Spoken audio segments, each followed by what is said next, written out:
and welcome to the Ice Guys, brought to you by the Hockey Podcast Network. This is the show that takes you into the world of the National Hockey League. Every game, every day, from a sports betting perspective, with pro handicappers Alex B. Smith and veteran sports writer Jimmy Murphy. And now, here's your host, Ian Cameron. Welcome to the Ice Guys, presented by the Hockey Podcast Network. Wednesday, January 26th, Ian Cameron, Alex B. Smith. Wednesday, NHL card on the way, 5 games on tap. We'll get to those in just a second. But first, we'll look back on the Tuesday night slate. It was a big night of action with 8 games across the National Hockey League. Ottawa blanking Buffalo 5-0 in that game. Ottawa team total over cashes. I think a couple of us like that. That was one of my bets on the card yesterday. The Senators end up getting 5 against Farmer in the Dell. Aaron Dell, who was at the forefront, obviously, of a very a bad decision on his part, I think, to let's level some guy outside of the net and injure him. And that's exactly what we saw on Drake Batherson last night. Aaron Dell, and he's actually, if you look at it, this is not the first time he's done this. Aaron Dell, he's got a history and a track record of these really unnecessary hits that he has laid when he's outside of his own goal crease. So that was very unfortunate, and a potentially severe injury too suffered by Drake Batherson as well. That did not leave DJ Smith, the head coach of the Senators, very happy after that game, seeing that. So apparently Dell is better at body checking opposing players than keeping the puck out of the net, apparently at this point in time. But nevertheless, that was a bad move by him. Not necessary to do that. Very cheap, very ugly hit by him. And now all of a sudden, a guy that was supposed to be in the All-Star game for the Ottawa Senators. He was an All-Star this year, and he's now going to be out through the All-Star break, which means he won't be able to participate in that event. Just absolutely gutted for Drake Batherson, and bad job by Aaron Dell. Terrible by him to do that.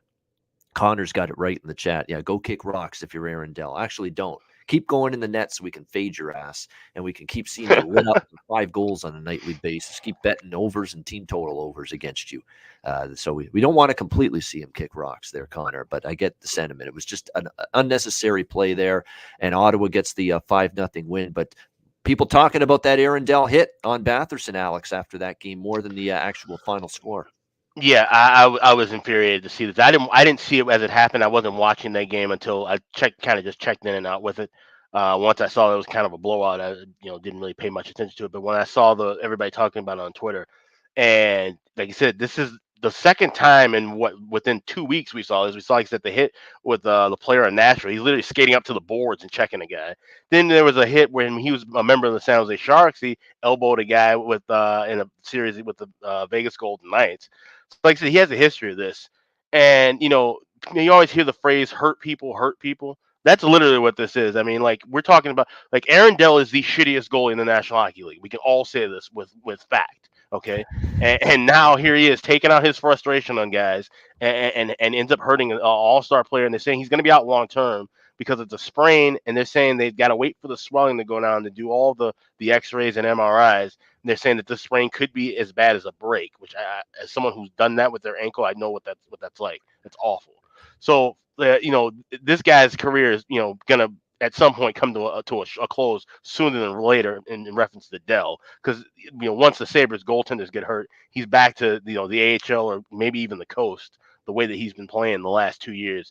It's really unfortunate, and you just hate to see it. And I get it, Matt Murray, he's got a shutout going. The game's well in hand. Honestly, you know what? If and I guess this is my old school, way of thinking, but if there was a scrum with 2 minutes left in that game, I'm going down there and I'm beating the shit out of Dell if I'm Matt Murray. Like you just can't do that to one of our top guys. Right. And that was really a called time for a goalie fight, in my opinion. Late in that contest. So you just really hate to see it.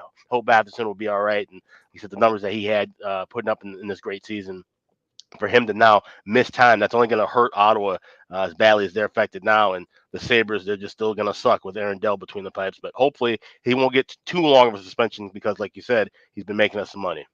Yeah, I mean, if that was Ron Hextall, if that was Garth Snow, if that was Steve Shields, Ed Belfour, I mean, you go on down the list of goalies that if they saw the opposing goalie just cheap shot someone like that, they'd have ran him right then, even in the first period. Yeah, they were going to go tear right down that ice to the other end and start. Shit was going to go down. Essentially, yeah. The flippers were coming off, and there was a beat down on the way, or at least a fight on the way. They were defending. Some of those old school goalies wouldn't have accepted that. And I'll even throw someone who's playing in the NHL and starting in the NHL today that might have reacted. Jordan Binnington, for St. Louis. There's a guy that could have seen that and said, "Oh no, you don't." Yeah. He'd be the guy in today's group of goaltenders that maybe be the first on the list to maybe tear down that ice. Jordan Bennington's been looking for a fight. He's been looking for a fight for about 3 seasons now. It seems like, when he's had some of his worst outings, and even going back to Corey. It's so funny you talk about the Blues, but Corey Crawford and Jonathan Quick in the playoffs almost got into a fight. Jonathan and Corey Crawford actually did attack a Blues player during a postseason. We're talking about playoff series where you don't really want to risk losing a goaltender, but. Like I said, I guess times have changed. That is the sign of the times, where back then, you had goalies that were willing to fight. Now most of these guys that just kind of let the other guys deal with it. But and that's the thing. Another player could have stepped up too. It didn't have to be Murray necessarily, but I think somebody should have really stepped up and answered the bell on the ice, as opposed, along with whatever suspensions the player safety levies down at this point. Yeah, everybody's saying Dell should be disciplined. Bullshit play is what a lot of the Senators called it. Dirty hit, says DJ Smith. Dangerous elbow. Those were really the words being thrown around by the Senators after the game. And he will have a hearing, by the way, Aaron Dell. So that means there's probably going to be some kind of disciplinary action on the way for the Buffalo Sabres goalie. The downside, if he gets suspended, is we get to pump the Aaron Dell fade train on hold for a little bit. But and if he does too, it's Michael Hauser and who the hell else? Well, exactly. I mean, they've been decimated at the goaltending position this year, the Buffalo Sabres. Again, they've got multiple goalies on long-term injured reserve right now. Ukko-Pekka Luukkonen, Malcolm Subban, Craig Anderson, Dustin Tokarski. 4 goalies. 4. Yeah. So it's not even taking somebody else out. It's like you're hurting your own team. In theory, not really. If he's out of the net, that really helps Buffalo. But he's hurting his own team by them possibly losing now a 5th goalie and having to go down to wherever or sign somebody off the street to back up Hauser at this point.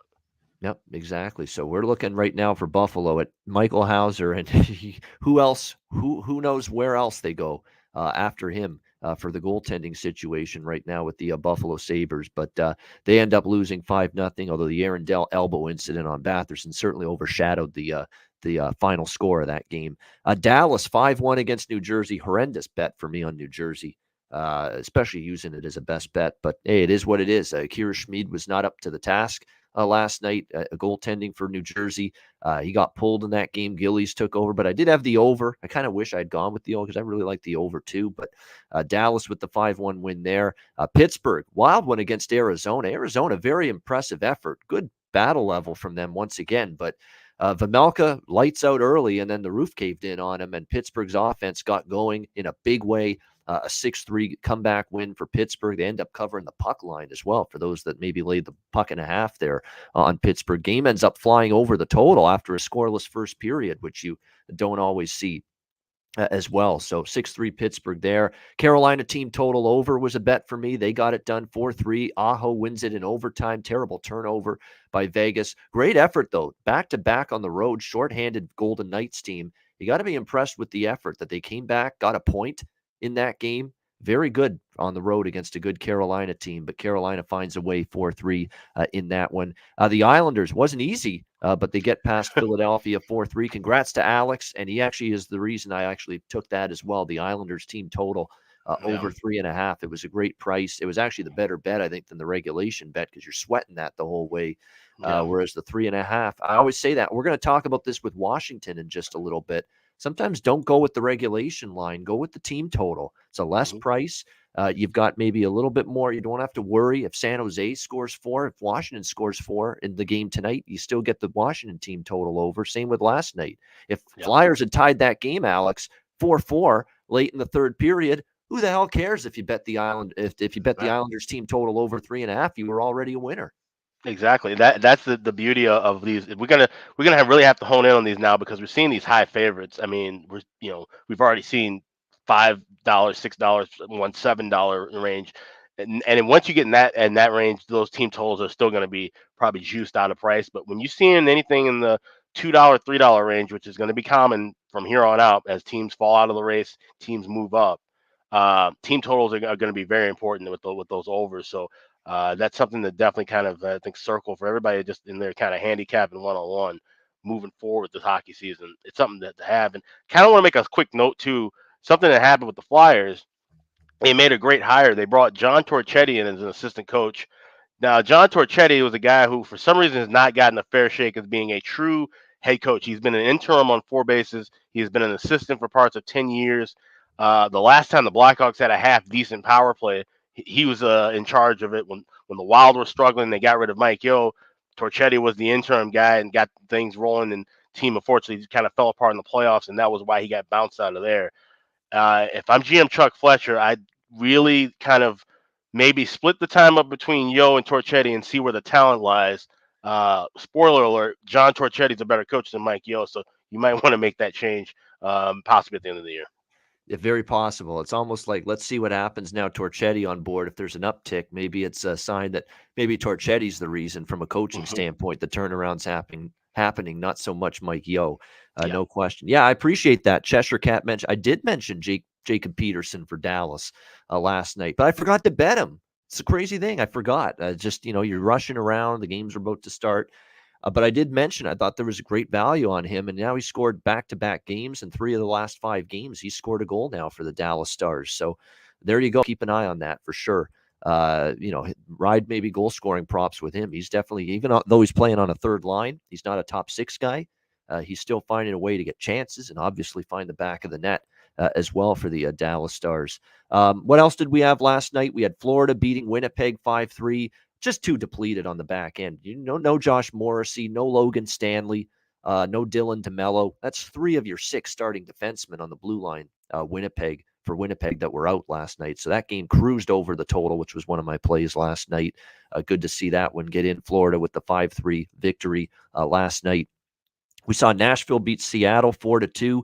I took a shot with Seattle. No regrets. I mean, pretty solid effort from them, but they had a 2-1 lead at one point, but Nashville gets back-to-back goals, and then they put it away late and get the 4-2 win in Seattle. Tough one to lose for Seattle because now they go on the road, and they're facing a lot of good teams on this road trip. Yeah. So it's going to be a tough road trip coming up for the Kraken. And the other game, Edmonton-Vancouver.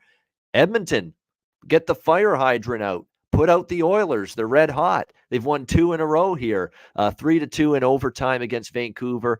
Spencer Martin was brilliant in that game, to be honest. They did deserve, I think, the 2 points, Edmonton. They got stronger as the game went on. They really started to carry the play. And a great play by my own hometown friend here, Darnell Nurse from Hamilton. Hamilton's finest with a great setup for Connor McDavid for the overtime winner, 3-2 Oilers. That's 2 in a row. Now we'll see if the win streak happens and they start to keep rolling after this. That's still a game effort, and Spencer Martin deserves credit. He's in a brutal situation here, tough spot, because Demko's out, Halak is out. They have to go to him now as the third goalie, and he's thrown into a tough spot. Had to play Florida, had to play Edmonton in his first 2 starts, and he played very well in both of those games, gave the Canucks a chance. So let's give a little salute to Spencer Martin. They've certainly played very admirably for the Canucks in a tough situation, hasn't he, Alex? Yeah, he has. I mean, he's done a tremendous job making 47 of 50 saves against Edmonton, albeit a losing effort. It's still very impressive for one of the more potent offenses. Like I said, when they get things rolling, that can feel like you're facing 100 shots for sure. So that's something to keep note of. However, I think the books, if they start taking a little, paying attention to that, he's beating Florida, he's beating Edmonton, you got to look at the spots. They might actually, maybe overcorrect things a little bit. We might have a chance to face Spencer Martin down the stretch, but so far so good. He's added in these first 2 starts. And again, more of a book now is out on him now after a couple of starts against Florida and Edmonton. Again, Vancouver loses both games, but not because of Spencer Martin. They ended up having a chance because of Spencer Martin. But the more he gets, action in the NHL level, teams will have scout tendencies and weaknesses and patterns in his game like they do with a lot of young goalies, and you'll have to see if maybe he's still able to play better as he gets more games under his belt, as teams get a little more familiar with his style of goaltending. We got Jimmy Murphy with us as well. Jimmy, just some observations from last night for you. Sorry, guys, I had to unmute. And sorry, I'm late. It's Just okay. running It's a late on busy the guy. board. You're run every Yeah. Hockey Now website is under Jimmy's jurisdiction right now. Yeah. And of course, my camera's screwed up again, so I apologize, but that's better off for your eyesight.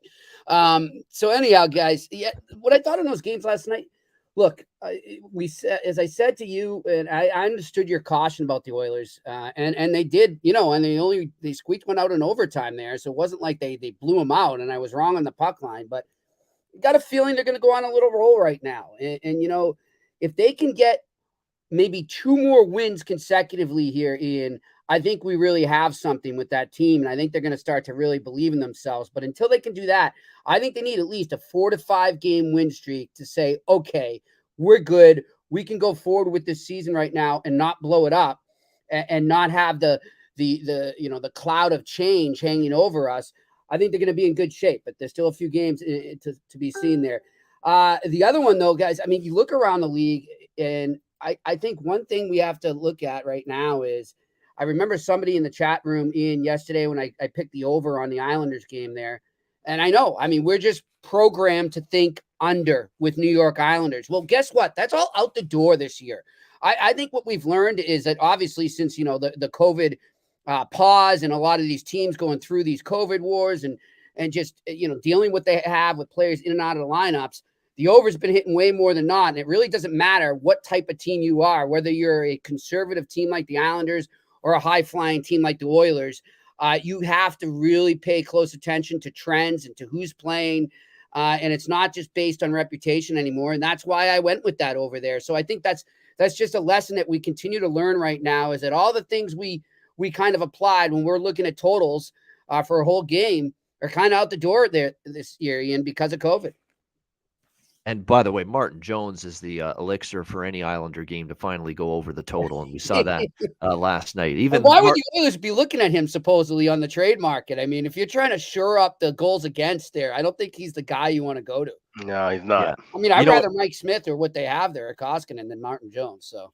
Yeah, for sure. But that's actually the truth. As for as much as Koskinen's been up and down lately, he's actually been better 2 starts in a row, and he's still better, I think, than Martin Jones is a better option. Now, we're about to talk Washington, the first game on the card, San Jose, Washington. I want to bring up first, though, Marc-Andre Fleury rumors with the Washington Capitals right now, and they're really heating up. There's now multiple people that are saying the Washington Capitals are very, very much in talks with Chicago about a deal that would send Marc-Andre Fleury to Washington, because, look, Vanacek's inconsistent. This has been a tough down year for Samsonov.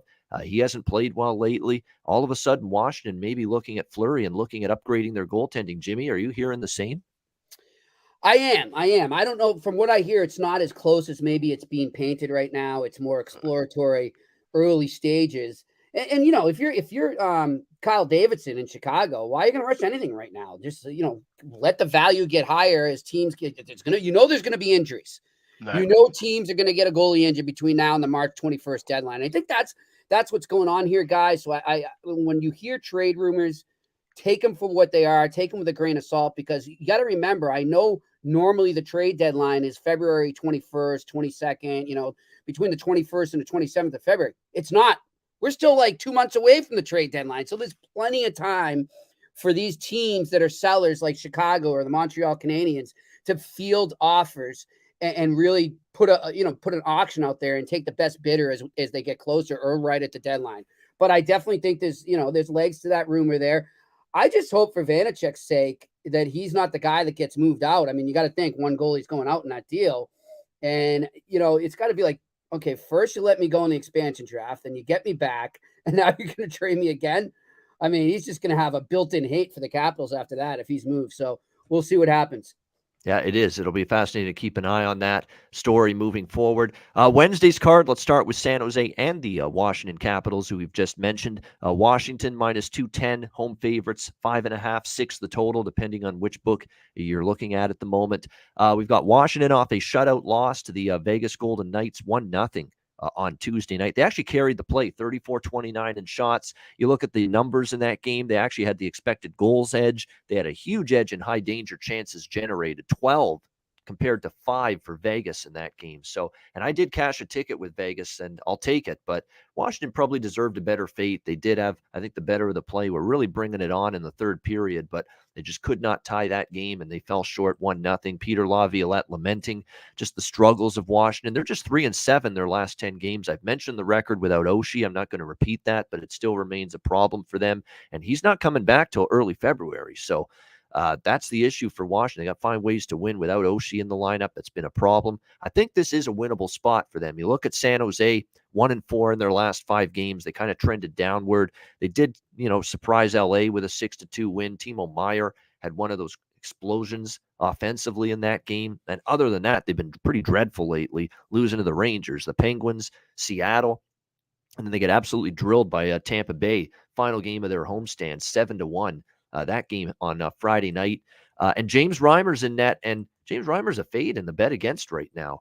He's definitely had a rough stretch since the Christmas break. He's going to be back in net tonight because Aiden Hill is not available. He's out, so they got no choice. They got to go to Reimer, who just can't stop a beach ball at the moment. It's been brutal for Reimer here lately. 4 goals allowed, got pulled against Tampa Bay. He gave up a 4 spot to Detroit, 6 to Pittsburgh, gave up 7, you remember, in the first game after the break against Arizona. That's really when the struggles began for James Reimer. And I think with Washington off a home loss to Vegas, they're really focused to have a good effort here. I'm going to go with a split bet here, Washington in regulation and also Washington team total over 3.5, which you can get around even money. I'm splitting it up because I could see this being like 3-1 Washington, but I could also see this being like 4-3. Washington, where the team total is, but regulation falls short, or in overtime maybe. I think Washington finds a way. I just like to be able to split it up between having the regulation with the Capitals and also the team total over 3.5. But I think they'll get to 4 goals. I know offensively it's been hit or miss lately for Washington, but it's been a whole lot of miss in between the pipes for James Reimer. And defensively for San Jose, they've kind of come unglued. So I'm going to have 2 bets and split them in half. Washington in regulation, -130, and as well as Washington team total over 3.5 here at around +100, -110. Alex, Sharks and Capitals. Yeah, I would agree with that team total over. Like you said, Reimer has been pretty bad, and San Jose, you could arguably say that the team themselves have lost 5 games, and Timo Meier was the one who beat LA. He got 5 of those 6 goals in that 6-2 route, but the rest of the team has been pretty brutal within that 5-game stretch. And like I said, this is that time where we're seeing them kind of fade out of contention, where we thought, oh, maybe they can hang around and be a wild card contender in the West. I don't think that's going to be the case, especially playing one of the better teams in the East right now in Washington. And like you said, now that we're starting to hear trade rumors and different things, guys tend to perk up when they kind of hear things like that. So we might see a good effort out of Washington, and we might just see the same old kind of blasé, play we've seen from San Jose moving forward. So it's not going to be an official play for me. I'm probably going to look and attack this game live, next goal to score and things of that nature. Like I said, it could be 4-3 or it could be a 3-1 or 3-0 game. So I don't want to rely too much on anything pregame. I want to kind of just scope things out early and then maybe make some moves from there. All right, good stuff there. Alex looking maybe more in game, but does lean to Washington team total over. I know our chat here on YouTube kind of likes Washington first period puck line, which is -0.5, +130. I have no objection. I think that might be something to consider as well. Jimmy, what do you think? San Jose, Washington.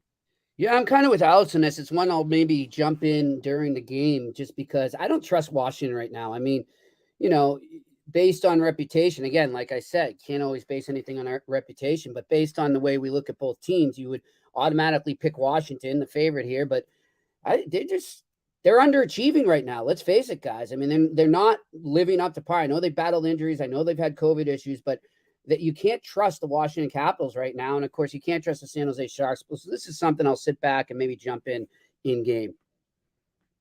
All right, good stuff. And by the way, San Jose, like we said, Samsonov will be in net tonight for Washington. He has struggled, but they say that the time off, the reports are positive that Ilya Samsonov's in a good frame of mind. He's had good practice, good practices lately. They feel he's ready to turn it around. We'll see tonight. But that's also kind of why I like the team total being on my side. What if he's struggling again tonight, Samsonov? That's why I want the team total, because the regulation bet is in jeopardy. if Samsonov is going to struggle again tonight for the Capitals. So we'll keep an eye on him, and let's see if he can get back on track in between the pipes for Washington tonight. Two goalies kind of struggling right now. Anaheim, Toronto. We got Toronto minus 270, home favorites here, 5.5 the total across the board. Anaheim was a big underdog winner for multiple people, me and Jimmy especially, against Boston the other night. 5-3 win for the Ducks in that game. An Anaheim team that got healthier, got the return of Troy Terry, which was significant. Also got Cam Fowler on the blue line back from injury for Anaheim. And now all of a sudden, that's about 2 wins in a row for them and against some really good teams. Tampa Bay, Boston on the road to start the road trip.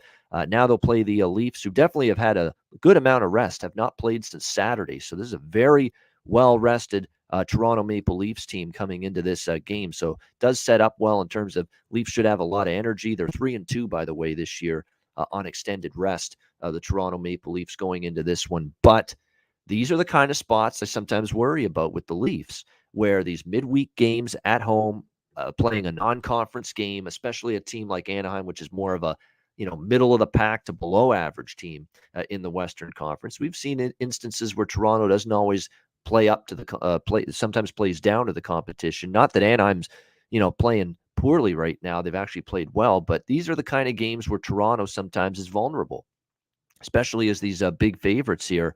I'm actually going to take the same bet with Anaheim that I took the other night. I definitely prefer the first period tonight with the Anaheim Ducks. I think it is worth a shot at the big plus price. Keep in mind, Jack Campbell will start, and Jack Campbell's, for the first time, hit a little bit of a rough patch this year for the Leafs. He hasn't played as well. You could argue some of that is just the defense being injured in front of him, because there were games where Jake Muzzin was out, Justin Hall was out. There was multiple defensemen that were out for the Leafs, and it looks like Hall might be back tonight for Toronto in this game. It looks like Muzzin, though, still out. That definitely hurt Jack Campbell's ability to stop the puck, but at the same point in time, he hasn't been necessarily as sharp lately.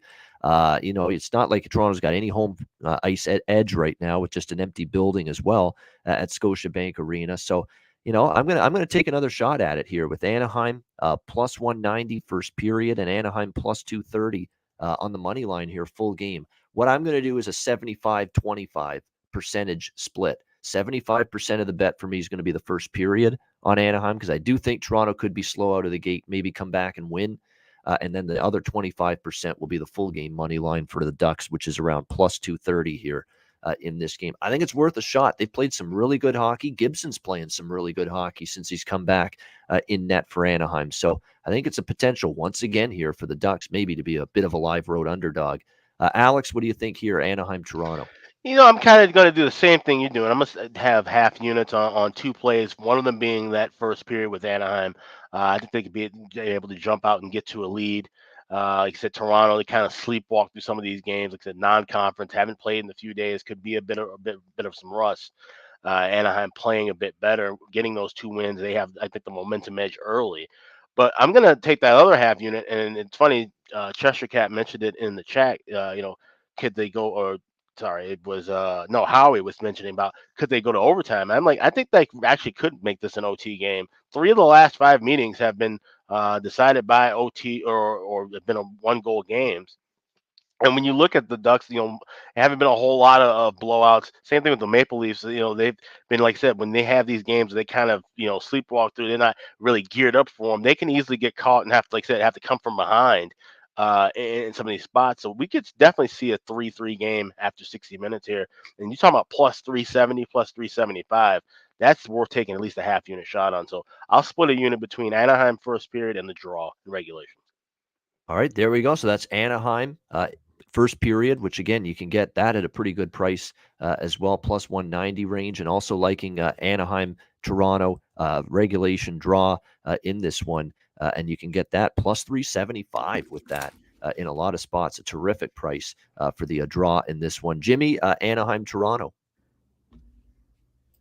Well, you know what? Me and Alex on the same wavelength today, but I'm going to take a little further with Anaheim in that first period. Give me them in the regulation line. We can get some hefty value there at plus 290. I'm looking at right now, and I also like the draw there too. I think Alex nailed it. It's going to be one of those games where the road team jumps out, catches Toronto sleeping, then they wake up as the game goes on and they settle in an extra time.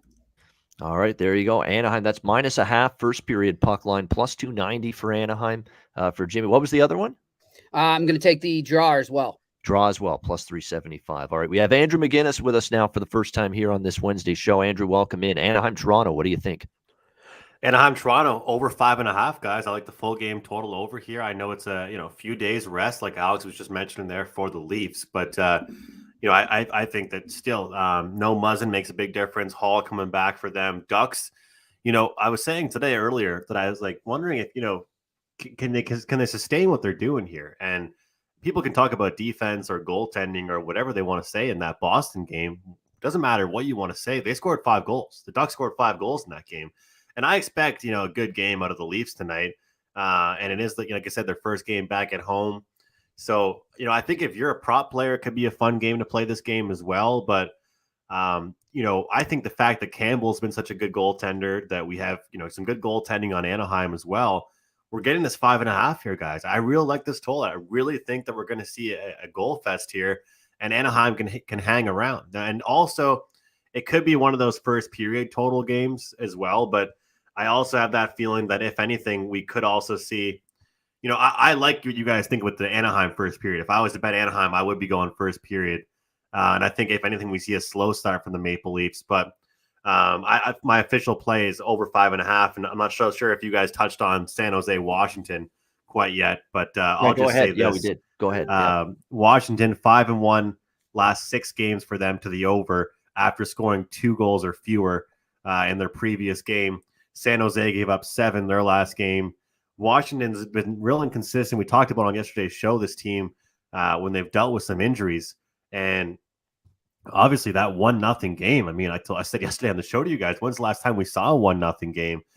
A very long time. And I think we're going to see a bounce back. So, and this is kind of an interesting, I think it's a preferential thing, but you see a 5.5 at -125, right? 130. Then you also see 6s in that game at +100. So you ask yourself, long term, what's the math on that? How many times is that game going to land on 6? And should I take a 6 at +100, or should I take the 5.5? Personally, because I'm not always betting these and I'm not high volume tonight betting a bunch of 5.5s juiced, I'll take the 5.5. If we get a 4-2 Washington win and I get the push on the 6, I won't be too happy. So this is one of those instances where I'm more than happy to go with the -125. I don't mind, quote for quote, buying points when it's a total.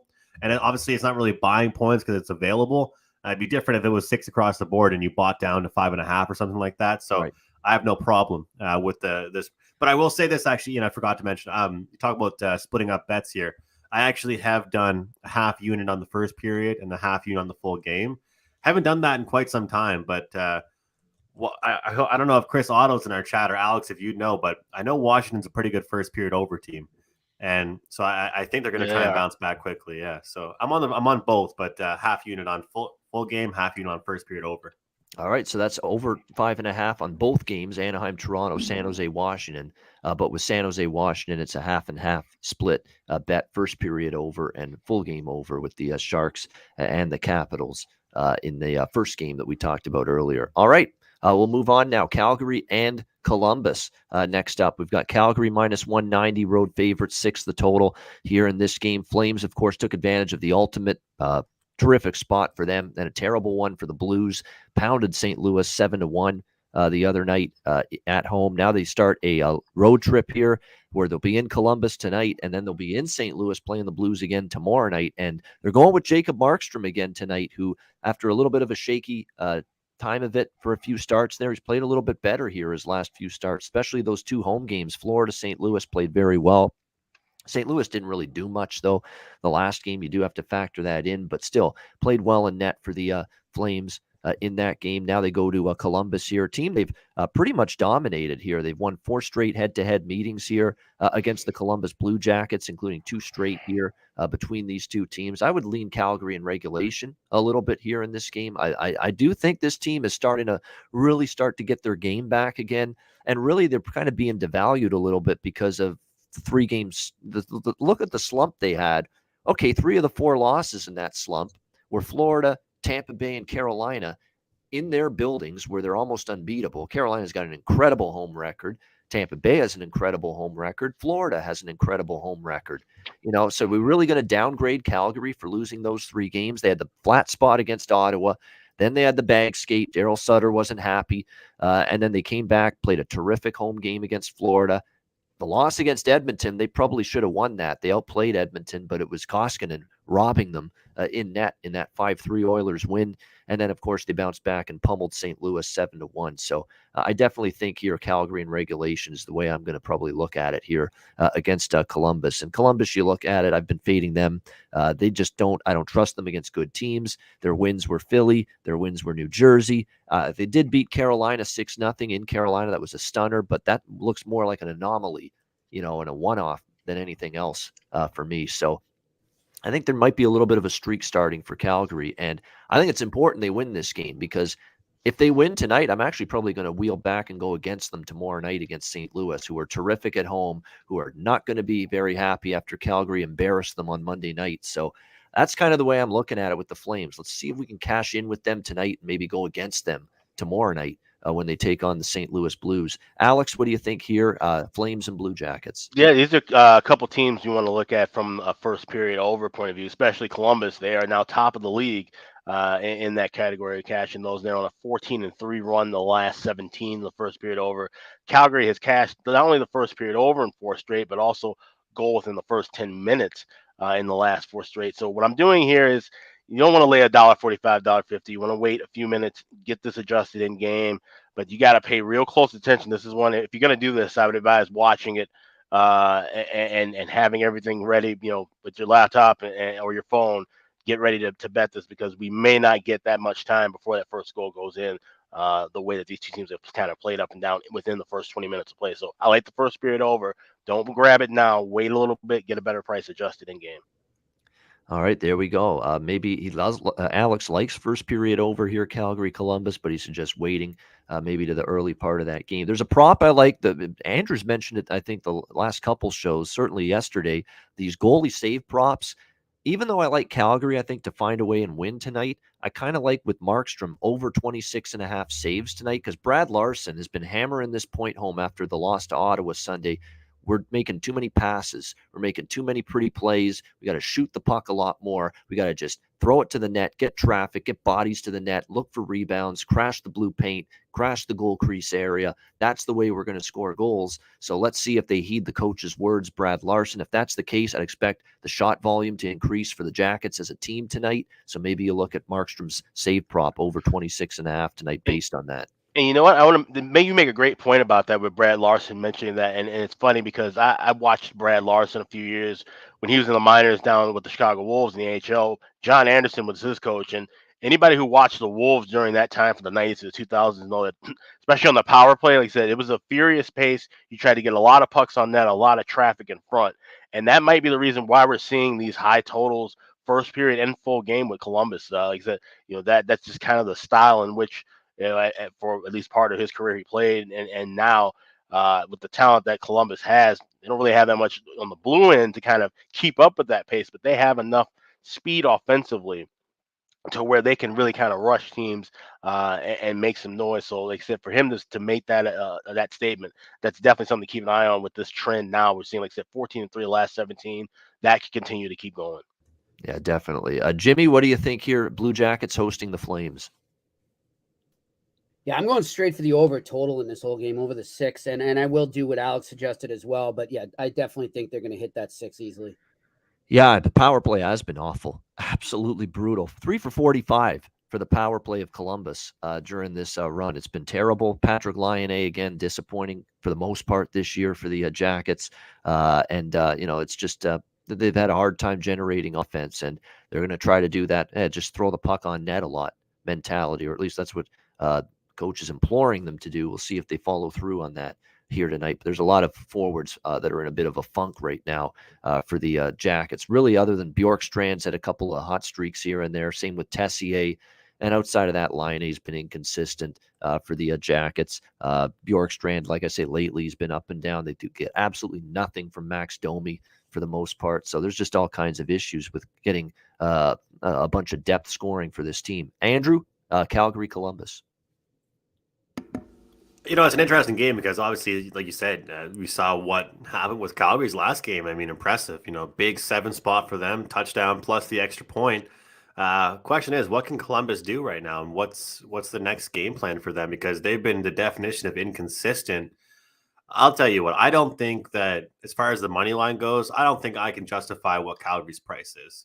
So to me, that helps me stay away from Calgary. I kind of want to look towards a Columbus play here in some way, shape, or form. Maybe it be their team total or something like that. But then when I looked at that, I kind of thought, well, if you like their team total, then why don't you like the full game over? And then I'm kind of getting in my head here, guys, because I feel like I like the over in a lot of games tonight. So I might as well bet that grand salami. But I just like Jimmy. Yeah, I think we'll see some goals in this one. But I like the props in this game. I really do. I mean, you could take a look at some of these key guys for whether it's for Columbus or for Calgary. But Blake Coleman, over 3 shots on goal. I was looking at Lindholm, over 2.5 shots on goal.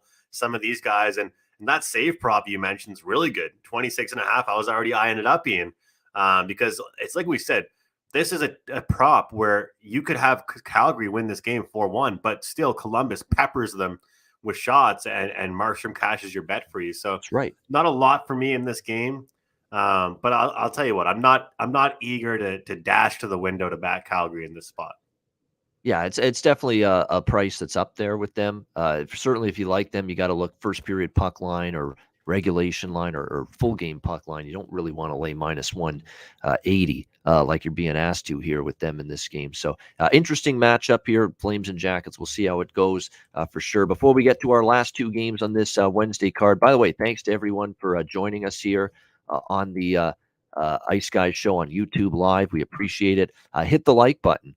Definitely, if you haven't done so already, it helps us out a lot. No question about that. We'll get to our last 2 games in just a second. But first, we want to bring up, of course, our great partners here at the Hockey Podcast Network and the Ice Guys show, that being DraftKings Sportsbook. 4 teams left in the NFL playoffs, 4 teams left for you to bet on at DraftKings Sportsbook, an official sports betting partner of the NFL. Counting down to Super Bowl 56, new customers can get 56-1 odds on any team. Bet just $5 and get $280 in free bets if your team wins.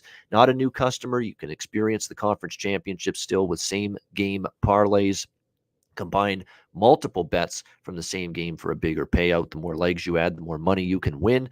DraftKings is safe, secure, and reliable. Best of all, you can deposit and withdraw your cash whenever you want. Download the DraftKings Sportsbook app now. Use promo code THPN and get 56-1 odds on any NFL team. Bet just $5 and win $280 in free bets if your team wins. That's promo code THPN for 56-1 odds at DraftKings Sportsbook, an official sports betting partner of the NFL. Must be 21 years of age or older. Must reside in a DraftKings Sportsbook state. New customers only. Minimum $5 deposit and $1 wager required.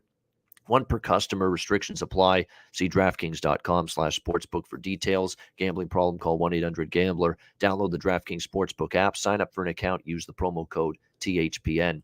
All right. The next game on this Wednesday slate, actually the next 2 games of the TNT doubleheader games on this Wednesday night. The first one being Chicago taking on Detroit.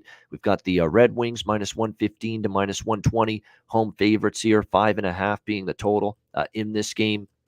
The Chicago Blackhawks, the more you see them lose, the more you see the trade rumors flying around. You just got to wonder if this team's at the point where, I don't want to say they want to abandon ship on the playoff dreams and the playoff hopes, but we're slowly starting to get there, I think, with the Chicago Blackhawks. It's been 4 straight losses for them.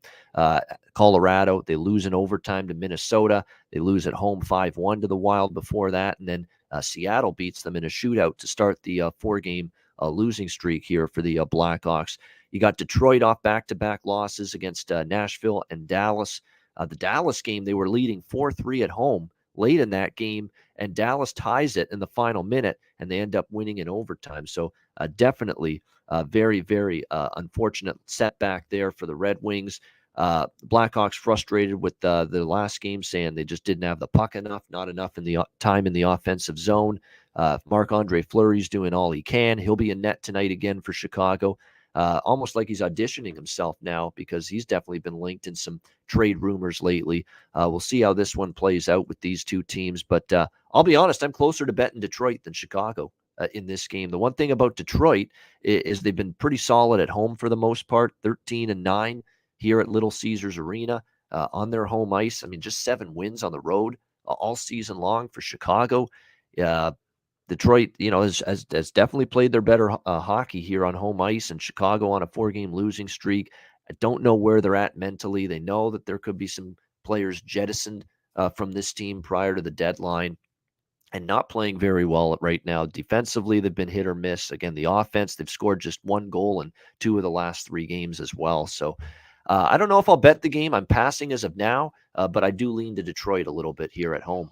Alex, what do you think? Blackhawks, Red Wings. So I bet this last night. I grabbed Blackhawks plus $1.05. You look at how that game against Colorado went. They struggled offensively, but they, like I said, ran into the buzzsaw that is the Avalanche at home.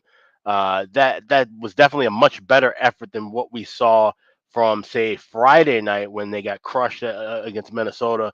They even, kind of turned that around and had a better effort, a bit in the losing effort when they came here to Minnesota. So they're kind of progressing, in this losing streak, trying to find light at the end of the tunnel. This is a game here where I really think the leaders and the captains need to step up tonight. That's Jonathan Taves and Patrick Kane. They're the only guys that are left that remember, what this series used to be. Obviously, with Detroit now being in the Eastern Conference, these teams only play twice a year, but this is still a rivalry. And being a nationally televised game as well, this is one of those games where I would like to think that one of those 2 guys will step up and maybe say some words in the locker room and let some of these younger guys and these newer guys know, hey, this is a serious opponent. No matter how bad they are, if we're wearing that Indian head on our chest, we need to beat Detroit. Even if some older, somebody from the office came down, somebody needs to kind of let these guys know that there's just some games you got to take fucking seriously. This is one of them. And the fact that they're on a 4-game losing streak, Fleury back in net, and he's kind of auditioning himself, but now he's going to really have to have a bulk of the workload too, because Kevin Lanklin's out 3 weeks with a hand injury. So it's Arvid Soderblom, who this guy's not going to be NHL material. I'm just going to keep it real with everyone. He's a backup at best in the AHL, but he's the guy backing up Fleury for tonight and the future. So Fleury's going to have to, really just kind of keep things afloat. And play his ass off, but these guys in front of him have definitely got to score some goals. So I like the Hawks here to get the win. I like Patrick Kane to score a goal at plus 200, and I also like Alex DeBrincat to earn a point as well. There's nothing I love more than Alex ripping on a goaltender. That's what I live for. And getting all fired up about his Blackhawks. Yeah. I love it. And saying it's time to man up here and, just wake up and beat Detroit. They're still your rivals for decades, even though you only play them twice a year now, once at home, once on the road. Still want to, Wings did light up Fleury in the last game. 6-3, Detroit beat Chicago. It was an embarrassing loss at home and to end the homestand too. So they've got that in their minds as well. Yeah, absolutely. We'll see if Chicago can snap out of this 4-game losing streak. It's actually an oddly intriguing game, even though Detroit's obviously had a rough season. Chicago's been a disappointment, but TNT's locked into this game, so hopefully we get a good one, an enjoyable one to watch on national television tonight between these 2 teams. Lucas Raymond, by the way, I believe he had a hat trick in the game against Chicago earlier this year. So does that mean he finds the back of the net tonight? Once again, against this Red Wings team, or against this Chicago team? That remains to be seen. Yeah, it was a hat trick and an assist. It was a 4-point game for Lucas Raymond. So maybe there's something to that. Lucas Raymond props tonight potentially for Detroit. Jimmy, what do you think here? Chicago, Detroit. Well, Alex, I love you, but I did tell you I grew up a Red Wings fan. So right, go Wings. But as far as the game goes, I'm not going to go with the side on this one, but I am going to take 2 overplays here, and that's the first period over and the total over as well. 5.5 is just too tempting not to jump on there. I think these teams go back and forth. You mentioned it's on TNT. They're going to be revved up for that. They're going to want to put on a show. And, as Alex said, and you said, there's teams here, there's players right now that know they're being shopped on the NHL trade market. And, you're on a national game like this. A lot of scouts, a lot of GMs are going to have that game on, whether they're at home or whether they're on their phone or what have you. People will be tuning into it, and they know this is a good chance to showcase their skills. So I expect some goals back and forth. All right, Jimmy's liking first period and full game over. I think Alex Nedeljkovic should be the goalie tonight for Detroit, but it's not been 100% confirmed yet. But I expect to see him here in between the pipes for the Red Wings tonight. Andrew, any thoughts here? Blackhawks, Red Wings. Honestly, no action here for me, fellas. Yeah, Rich makes a good point. Things to be weary about with Chicago here. 4th game in 6 days for them and 3 days of rest for Detroit. Yeah, definite rest advantage. You would think Detroit's a fresher team tonight. Will that be enough for them to win? We'll wait and see. But definitely some food for thought there. That definitely, in terms of games played, much fewer games in recent days for Detroit compared to Chicago. Does that help them out tonight? In this game. All right, final game and maybe the game of the night in the NHL, Boston Bruins, Colorado Avalanche. This is the second game of your TNT doubleheader tonight. It'll be Colorado minus 170, home favorites, 6 the total, shaded to the over in this one. So you're going to have, I believe, Kenny, Albert, and Keith Jones in the first game, and they usually have Darren Pang, Brendan Burke, and Jennifer Botterill does a phenomenal job in the late game. In between the benches. There's a reason she's on Hockey Night in Canada in this country and TNT south of the border. She does a terrific job. She's earned that opportunity. So they'll be probably doing this game, Boston, Colorado. Look, the way I see it here is Boston coming off that loss to Anaheim. I do expect them to play better here tonight against Colorado. I think they had one eye looking forward here to this big TNT game, national TV against the Colorado Avalanche, one of the top teams in the National Hockey League. And it hasn't always been pretty for Colorado. You look at them even during this 7-game win streak that they're on right now.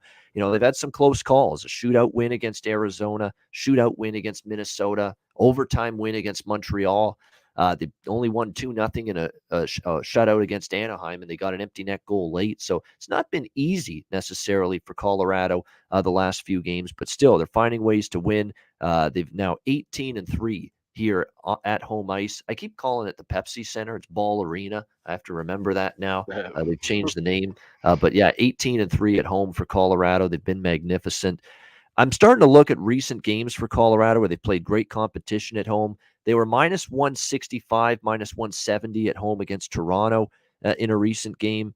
They were minus like 250, against Minnesota recently for a home game as well.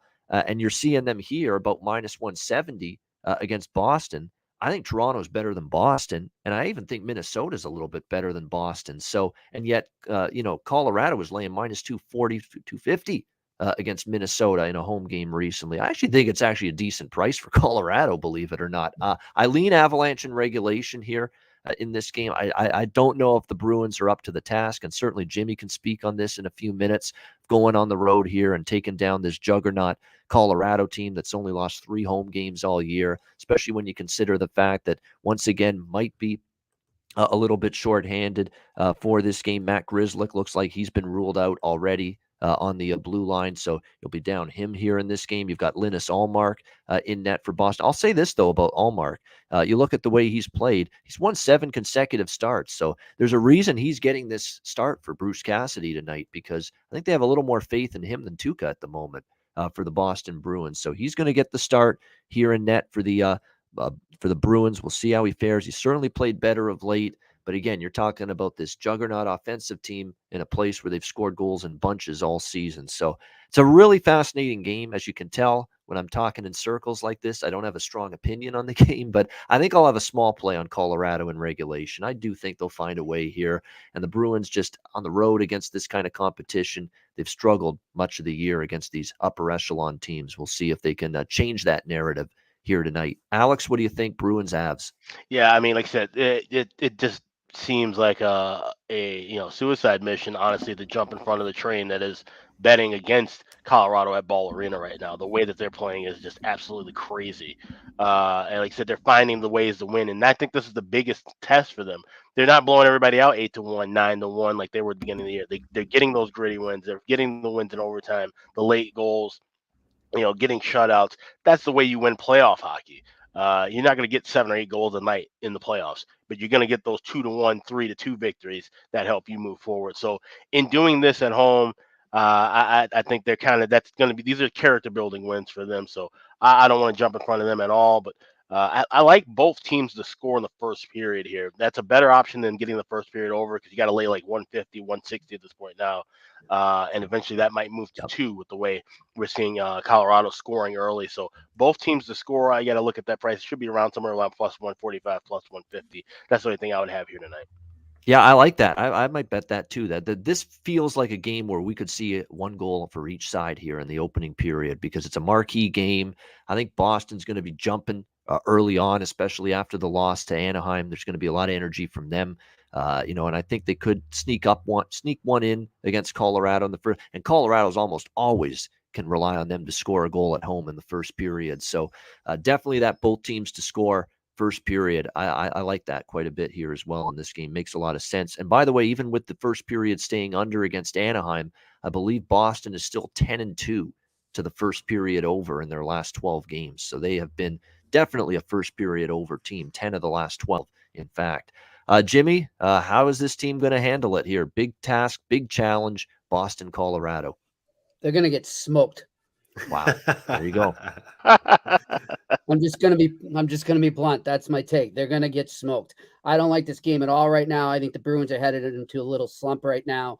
I don't like what I saw in terms of team defense and obviously goaltending. I mean, Allmark will be in tonight, but still, it's just there's something going on right now with the Bruins where they think they can just start off slow, and this isn't the team to do it to. And I would beg to differ on each team scoring in this first period just for that sole reason, because the Bruins have looked rather lackadaisical in the first period. I think the times that they have scored, I know they have those first period overs, but I think that's been more a result of the team they're playing. Well, they're playing, the best team in hockey, arguably, here tonight. So I'm going to look at Colorado in regulation. And actually, you know what? No, give me a Jimmy puck line. Why the hell not? Give me a Jimmy puck line here. We're going to plus 125. I'm seeing right now. And then give me a team total over 3.5 for the Colorado Avalanche in this game. And yeah, I don't like where the Bruins are headed right now. There's that game to me had a lot of telling issues there. The one thing though, I will say, if you're thinking of betting this game in game, on the flip side, Colorado has kind of sat back as games have gone on. So maybe watch them in the second and third period. They could look like they're in cruise control, but they could sit back and then maybe the Bruins make them pay. I don't think that's in the Bruins tonight, but it's just something to keep an eye on as we go forward here with the Avalanche, how they have kind of faded as the game has gone on. So pay attention to that. Yeah, definitely. It's maybe they, and that's, I think Jared Bednar and the Avalanche, they know come playoff time kind of was an issue for them in the series loss against Vegas last year.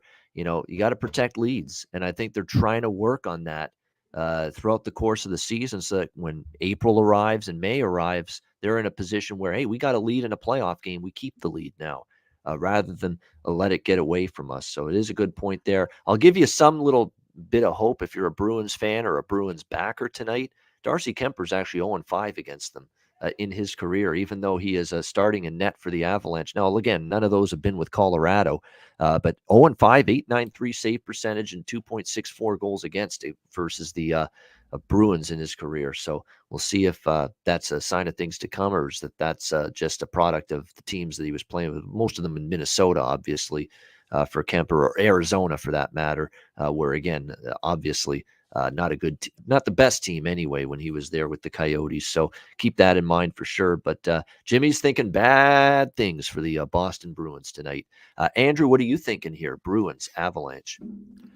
Well, I just don't really think that the Avalanche are a team that the Bruins are going to get right against, and I respect Jimmy's opinion always when it comes to the Bruins, whether it's betting on them or against them. And I think that, this is an Avalanche team that realistically, guys, I think they're 7-3 last 10, 8-2 last 10. They've done so well at home, and they really haven't played their best hockey recently. That's, to me, what's the most dangerous part about this team. When they beat a Montreal team 3-2, or when they win a game, let's say even like 3-1, you think they had a bad game. If this team's not scoring 5 or 6 goals, you think something's wrong. If Rantanen didn't get 3 points and Landeskog didn't have 5 shots and McKinnon didn't get a goal, you think there's something wrong, But that's what's so good about this team, is that they made it look like it was easy scoring 4 goals a game. And now they're going to play a Bruins team that, Cassidy admitted that Marshy's playing banged up, and I haven't really seen too much depth scoring out of this team in a little while. And then mix in the goaltending problems. How about the pressure on Ullmark tonight? I mean, I've been the one talking about the goaltending situation. How about the pressure on Ullmark tonight? I think it's going to be a tough one for the Bees, and I just don't think Colorado's the team they get their shit together. Albeit it's a big game for them. I'm just not so sure this is the game they can do it. So I think Colorado on the puck line presents good value, because how often do we really get this price on Colorado with the puck line, right? A lot of time it's like a minus price on the puck line with them. Or even money, if you're lucky. Yeah. That's about all you get with it. But here you get a plus 130 to plus 135 if you like Colorado, minus 1.5 goals. So it looks like Andrew liking Colorado puck line here, minus 1.5. I'm going to throw out a prop for you, and I'm not much. Most of my player props are, first of all, goal scoring wise tonight for Colorado. I wouldn't argue with Kadri. I'd take a shot with Newhook, because Newhook's getting his chances again and shots. He's kind of cooled off lately, but still getting his opportunities to score goals of late for the Avalanche. He's had 5 shots on goal the last 2 games, and he did score against Montreal. So I think the floodgates might start opening for him. But the prop that I'm zoning in on tonight, and it's to me an excellent prop bet because of just what we've seen lately from them. You look at it with Nazem Kadri. Here, going back to January 6th against Winnipeg, at home at Ball Arena, here are the shots on goal he's had. 5, 6, 6, 5, 4, 5, 7. Those are the shots on goal he's had. His shots on goal prop tonight is 3.5 at even money. It's Nazem Kadri for me, over 3.5 shots on goal at plus 100. He's gone over that number in pretty much 7 straight home games or something like that, like routinely 4, 5, 6, 7 shots on goal for Kadri during that stretch. So it's a terrific prop, in my opinion. Kadri over 3.5 shots here for the Colorado Avalanche tonight in this game. Great stuff from everybody. We appreciate everybody tuning in on YouTube Live. 200 live viewers. Hit the like button. We appreciate that for sure on this Wednesday card. Ian, before we go, I'm going to jump in with you on that too. You know why? Because, think back. Kadri's had a lot of battles with the Boston Bruins over the years when he was with the Leafs. There's some bad blood there. So, yeah, that's a great call right there. Yeah, 3. And there's a reason it's 3.5. And, sometimes you do get scared off the 3.5 once in a while with the shots on goal props, because usually you prefer 2.5 with a lot of these if you like the over. But this one, even at 3.5, I think it can get there, because we're seeing just nothing but 4s and 5s and 6s, and even the 7 shots on goal that he had against Chicago in the last home game for Colorado. So no question about that. I think over 3.5 shots for Nazem Kadri tonight's a good look in that late TNT game. All right, best bets to wrap up the Wednesday show. Alex, we'll start with you. Best bet. Yeah, most of the stuff I like is going to be in-game situation. So the only thing I have pregame right now is the Chicago Blackhawks plus 105. They have won 5 of the last 7 meetings in Detroit, and 10 of the last 14 as well. This is definitely a game where this is a team they can beat. They're not playing a juggernaut like Minnesota or Colorado. They're going to be on national TV. This is a rival. They need to get things rolling in the right direction. This is the way to do it. And as always, Detroit sucks. So let's go with the Hawks plus 105 on the money line. There you go. I had to get that in too. Detroit sucks. Chicago plus 105 against Detroit for Alex P. Smith with his best bet. Alan's right in the chat. This is a big start for Kemper tonight in that Colorado game, because you're right. He's got Pavel Francouz on fire right now, playing terrific behind him. Very true. Very true. Yeah. I think Pavel Francouz, since he's come back, he's not only played well, but he's trying to make a statement. This should be a 1A, 1B situation with our goaltending. It shouldn't be just Darcy Kemper, the number one by default. Francouz is pushing him for more playing time and more starting time. So it's a big, important outing here tonight for Kemper against Boston. Jimmy, what do you think here for best bet tonight? I'm going to stay in that Detroit-Chicago game as well and take that first period over. All right, first period over. Detroit-Chicago for Jimmy in this one, which is pretty much even money here, minus 110. Blackhawks, Red Wings over 1.5. Best bet for Jimmy Murphy. Andrew, best bet.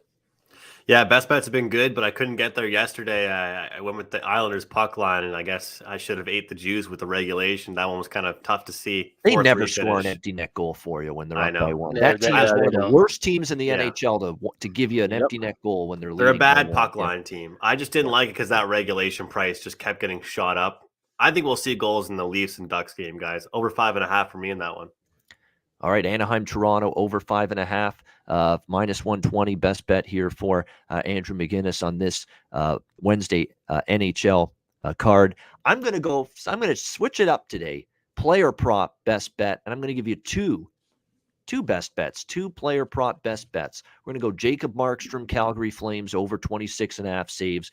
We're just basically hearing it right from the coach's mouth that we need to shoot the puck a lot more I tonight. love that too, If Ian. you're Love it. Columbus. Yeah, and so Markstrom over 26.5 saves, and the prop I mentioned in the final game, Nazem Kadri over 3.5 shots on goal, plus 100 even money.